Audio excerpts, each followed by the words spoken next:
Hey there, subscribe to my channel, and also press this bell icon so you never miss any new updates, cause whenever we upload new video you will get a notification on your phone. You will hear a number of different recordings, and you will have to answer questions on what you hear. There will be time for you to read the instructions and questions, and you will have a chance to check your work. All the recordings will be played once only. The test is in 4 sections. At the end of the test, you will be given 10 minutes to transfer your answers to an answer sheet. Now turn to Section 1. Section 1. First, you have some time to look at questions 1 to 5.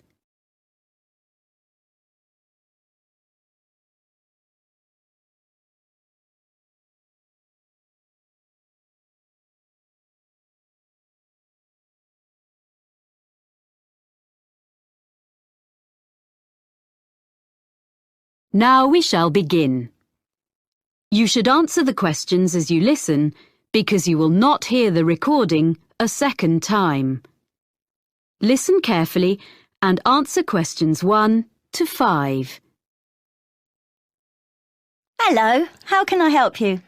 Hi, I'm Carlton Mackay, and you booked me some flights recently to Australia and some internal ones?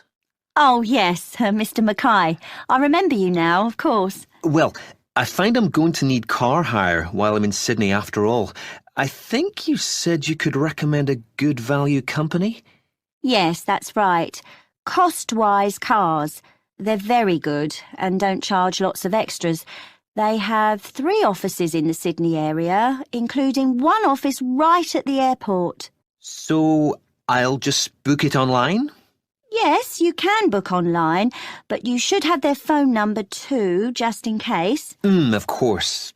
That's 1800 705 639. It's on the website, and you can get a discount if you quote your booking reference from us. Oh, what's that? I mean the one you got from me when we booked your flights. I have it here. 743 002. Oh, thanks. I guess I've got it at home, but I'll write it down again in case. A discount is good. So, where exactly is the office? I'll be coming to the domestic terminal from Melbourne. It's immediately outside the international terminal. OK. And another thing I want to check is, will they be open when I arrive, or is it just office hours? Well, they open at 6:45 and close at 6:15 in the evening. So let's see. You're due to land at 6:10. By the time you've collected your bags and so on, which will take a little while, they won't be open. But if you arrange it in advance, they can wait for you. You do have to pay an extra $30 for that, though. OK. Well, I'm staying near the airport the first night, so I could go back in the morning and save a day's hire? Yes, that'd be better. That'd save you about $50. Do you know what kind of cars they have? Quite a variety, I think. The best value should be under $60 a day, with luck. That would be the Echo, I guess. Sorry? ECHO. Like when your voice bounces back? Before you hear the rest of the conversation, you have some time to look at questions 6 to 10.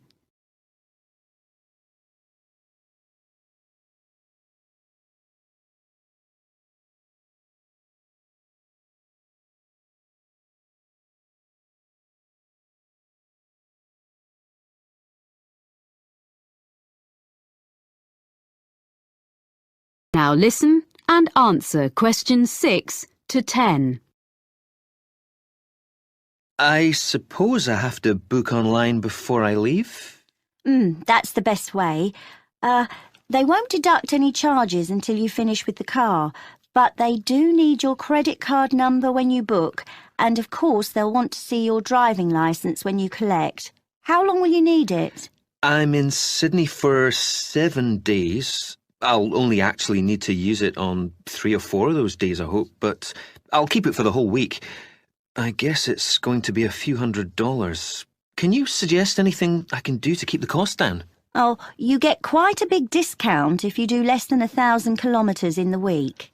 Oh, that's good. I don't suppose I will be driving that far, actually.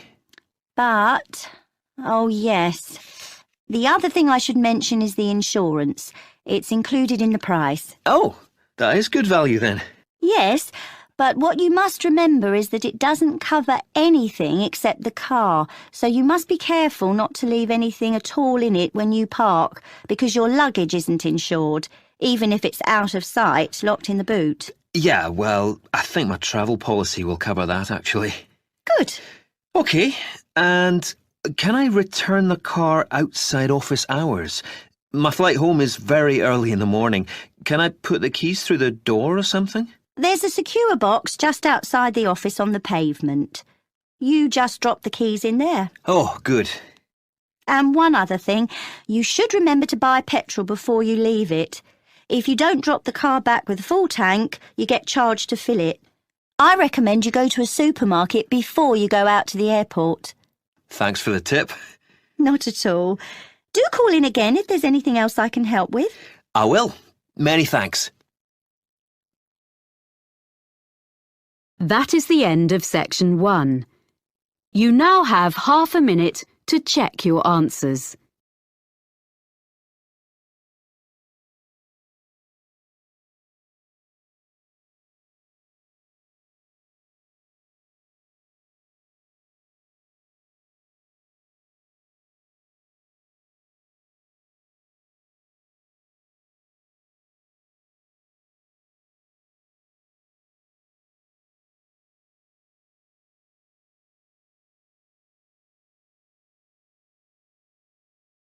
Now turn to section 2.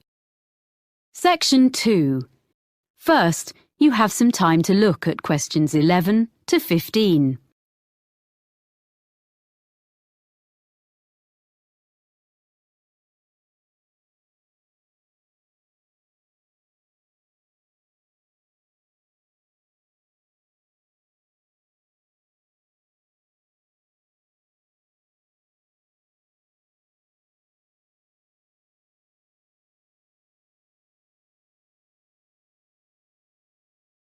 Now listen carefully and answer questions 11 to 15. Good morning. It's a great pleasure to be here in London and to see so many people interested in working in hotels. We in the International Finest Group of Hotels are very proud of our business, and we are always on the lookout for quality recruits in every department. Now, I'm going to outline some of the areas of work where we are currently recruiting and the essential skills or qualifications for them. Then I'll run through our recruitment procedure, okay? At the moment, we're looking for a number of people for administrative posts in different parts of the world, and also some roles which involve a lot of travelling. One of our main business streams is hosting special events for other businesses. If you have good communication and organisational skills, with a good level of fluency in at least one European and one non-European language, I'd suggest you think about becoming part of the team which sets up these events for all our centres. This would mean being based full-time in our London office. The work ranges from setting up small meetings a few days ahead to organising international conferences 2 years in advance, so there's plenty of variety. Some of the conferences we run have as many as 1,000 delegates, so it's quite challenging. Then there are some posts available for professionals in the catering field. Chefs we can find. It seems this is a popular career choice in many parts of the world, as in the UK these days, in spite of the exacting standards. But people to manage catering departments need more than a love of producing quality food. We're after really energetic and totally efficient young managers who already have the relevant business qualifications, no training on the job here, and they must share the team's determination to make everything run smoothly at any time of the day or night. Or if you are the type of person who enjoys a challenge, what about becoming one of our relief housekeepers? You'll be a good people person, well-organised and supremely flexible. As well as covering UK holidays, maternity and paternity leave, there will be times when you have to fill a key post when someone's sick, which could be anywhere in our European, Middle Eastern or Far Eastern hotels, so you must be prepared to hop on a plane at 5 minutes' notice. The International Finest brand name attracts visitors from all over the world and on all kinds of business and leisure trips. Our swimming pools and gyms need to be run by people with the highest standards of customer service. You don't have to be a great athlete, but smart appearance and a pleasant manner are necessary. A diploma in sports science would be the minimum requirement here. Lastly, I'd just like to mention that the main London office has another vacancy. Most bookings come online, especially from the Far East, for people coming to Europe. If you have fluency and some keyboard skills in, for example, Spanish or any Far Eastern languages, either having taken a degree or preferably from having lived and worked overseas, you might be just the person we're looking for to deal with email bookings and queries in the office here. A flexible attitude to working hours is also important, as you may have to come in outside normal office hours. Before you hear the rest of the talk, you have some time to look at questions 16 to 20.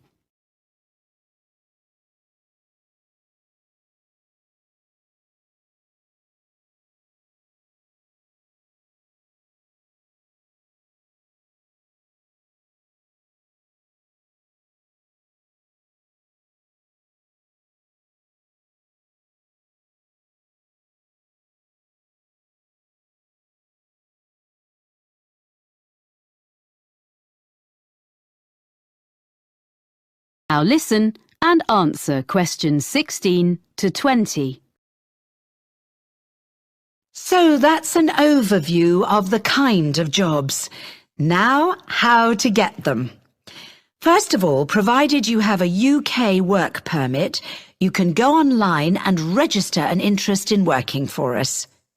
By return, you'll receive a unique applicant's code, which is your personal identification number and which we'll use in all communications. Along with that, you get access to the Human Resources website, where you should make sure you understand the legal terms and conditions which apply to all our employees. That's also where you can then download the application form, fill it in, and send it back along with your CV. You'll know within 48 hours whether you're being considered as you get an automated response. Sorry if it's a bit impersonal, but at least it's quick. Hopefully, if we like the sound of you, there will be in that automated response a list of times for an initial interview which will take place by telephone during the following week. You confirm by email which of the time slots will suit you. Provided the interview is satisfactory, at that point we'll ask for any evidence of qualifications required, which might be your degree or diploma certificate or so on, which you have to send certified copies of, and we contact your referees. The last thing you have to do is you come along and have a look round the International Finest Group head office, get to know some of our team in human resources face-to-face, and participate in a one-day recruitment seminar, which involves a number of group and individual activities, along with other potential employees. Then, with luck, we'll offer you a job. So I hope you like the sound of joining our organisation. That is the end of section 2.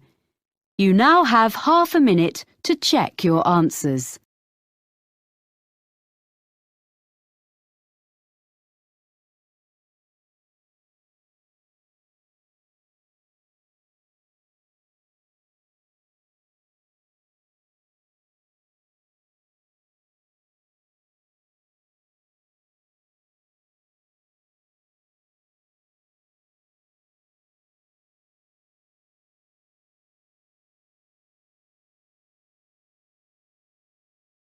Now turn to Section 3. Section 3. First, you have some time to look at questions 21 to 24.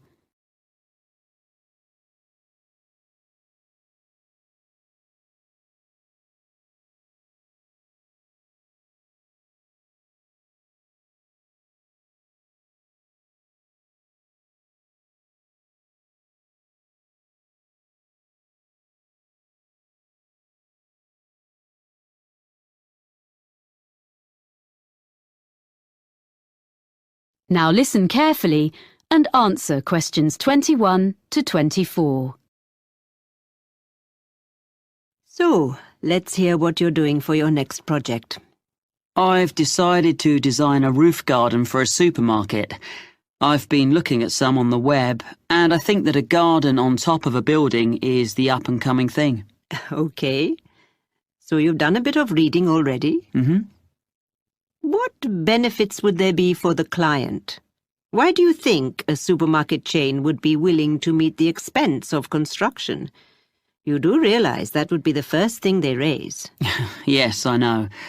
But I'd explain that in spite of the initially high expense, they would save that much in approximately 5 years. Well, I'd have to do sums. I mean, calculate specifically. Yes. How would the saving come about?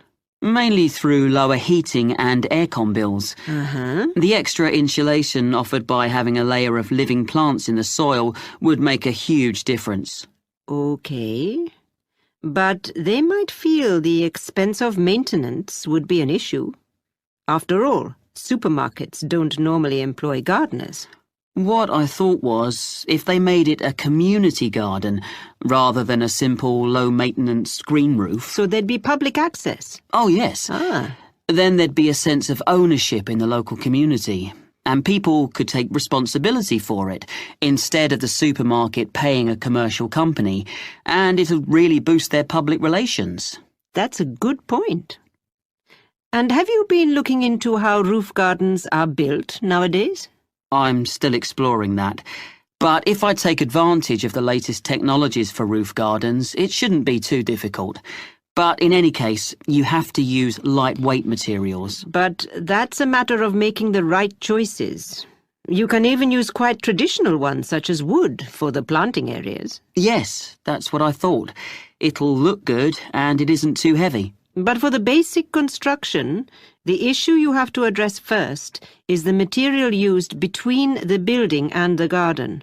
You mean the barrier fabric, which ensures there's no chance of rainwater leaking down into the building? Yes. Nowadays that is very good and quite easily sourced. Then, on the other hand, there's the business of water within the roof garden itself. You mean drainage? That's an important feature of the construction in any roof design. Yes, but I think most drainage issues have been well understood for quite a long time. Okay. But another thing is with plants in an exposed situation, you usually need to find ways to optimize rainfall. Yes, because rainwater is best for the garden, if you can store it for when it's needed. What I've been looking at are some buildings which use fairly conventional storage tanks, the kind that have been in use for decades, but have them linked to modern automatic watering systems. Sounds complicated. It's less so in practice than it sounds, I think. I've been researching them, and actually the latest ones definitely work very well, and they can be electronically regulated to suit the local microclimate. That sounds interesting. You seem to have been doing some thorough research. Make sure you reference all your sources when you write it up. Yes, sure. There's one more aspect I'd just like to run past you if there's time. I want to include a light feature in the design. Of course. I've got a sketch here. Let's have a look then. Before you hear the rest of the conversation, you have some time to look at questions 25 to 30.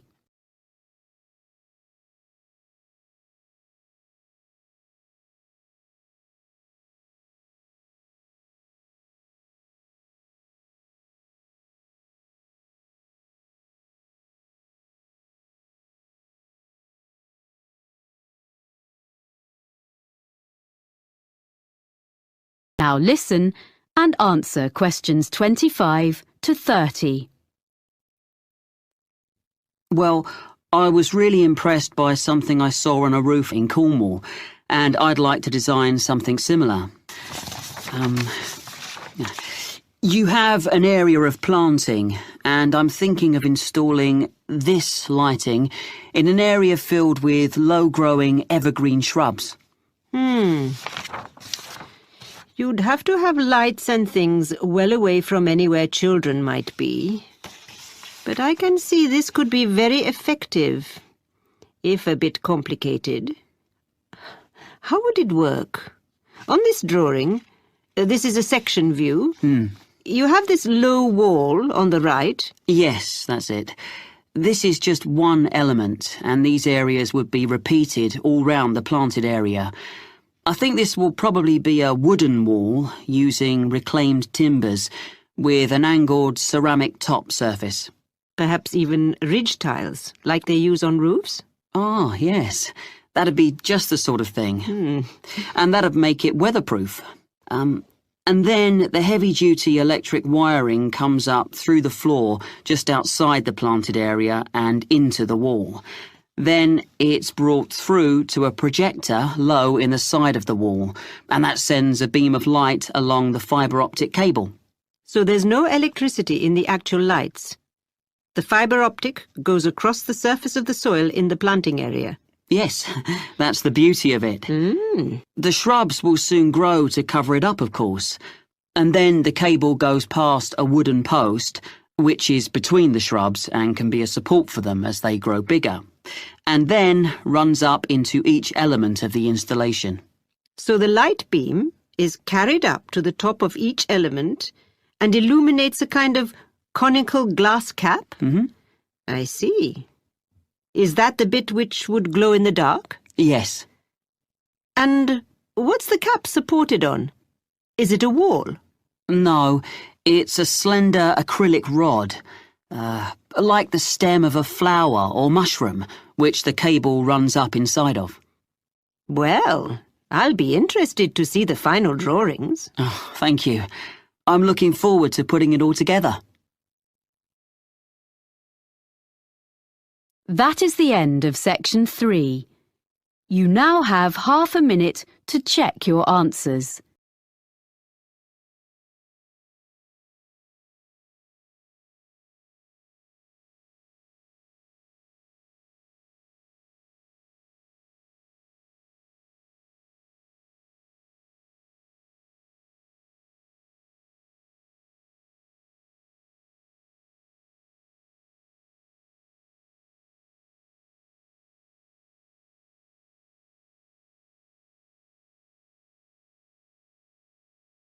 Now turn to section 4. Section 4. First, you have some time to look at questions 31 to 40.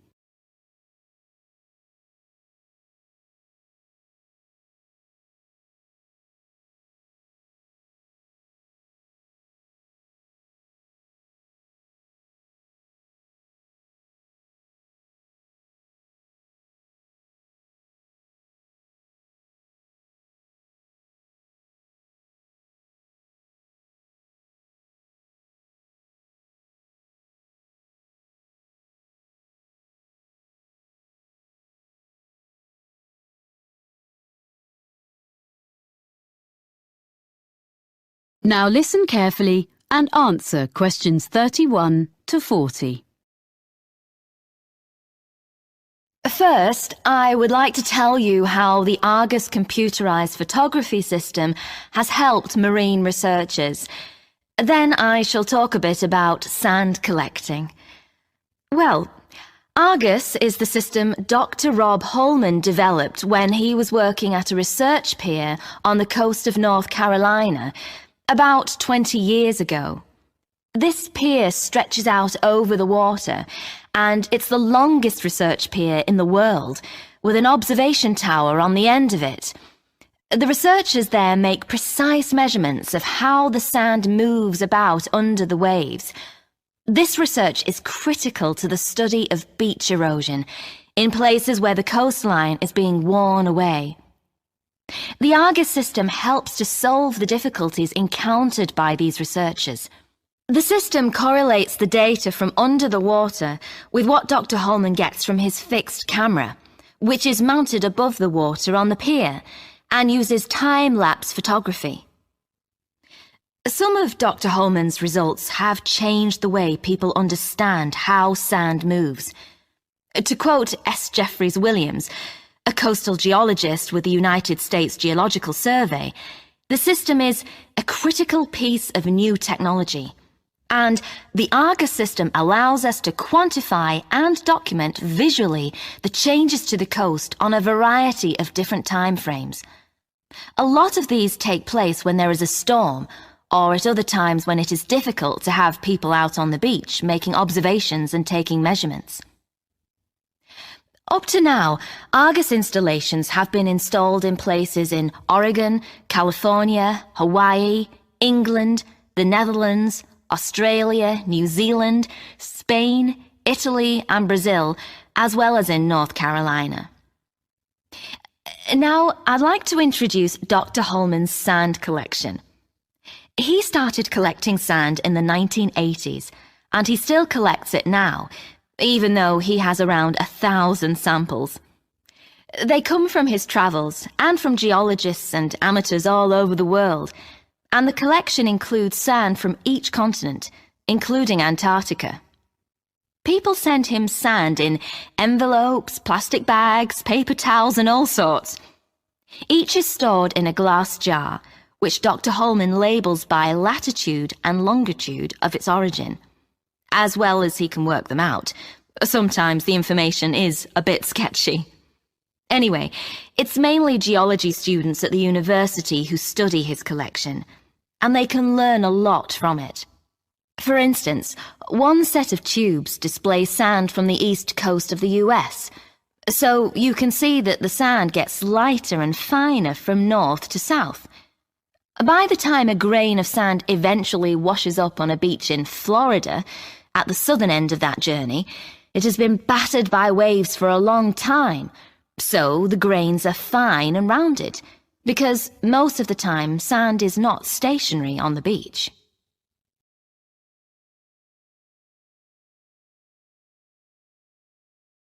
Okay, so if you'd like to collect sand and maybe even send some to Dr. Holman, how should you go about it? Well, the list of equipment is very short and easy to find, but you should keep a supply when you're traveling, as you never know when you'll come across an interesting sand sample. One really handy thing for digging sand, especially if it's hard or frozen, is a spoon. It's perfect for that. If you're traveling by air, it'll have to be plastic, but metal is preferable, as plastic tends to break. You need something to put the samples in that is damp-proof and easy to carry. You can just use plastic bags, but you need to record the location and date on the bag, so you must also have a permanent marker with you, because you can never assume you will remember where you gathered a sample from later on, and you don't want it to rub off before you get home. And that's about all you need in the field to collect sand. When you get home, your samples should be logged in a notebook or computer. You need to note the location and be really specific as to exactly whereabouts on the beach you gathered your sample, low tide mark, under cliff area, etc. Then you store your sample. You want to keep everything in good condition and avoid contamination. So first you make absolutely sure that each sample is perfectly dry. You don't need any complicated apparatus for this. You can just air it out on layers of newspaper, which is suitably absorbent. Most people find that's the best way. Then, lastly, but this is really important, before there can be any chance of confusing this later sample with another, you put it in a clean small bag or a jar, and you must stick an identification label on straight away. Some people put one inside as well, in case the outer label falls off, but that's up to you. Well, that's about all you need to know to get started as a sign collector. Any questions? That is the end of section 4. You now have half a minute to check your answers.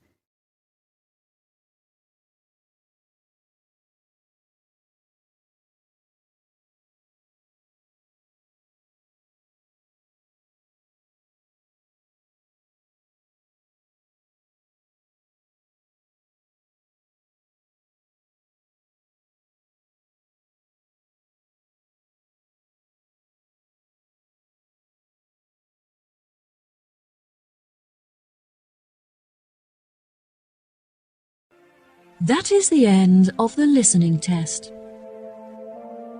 In the IELTS test, you will now have 10 minutes to transfer your answers to the answer sheet.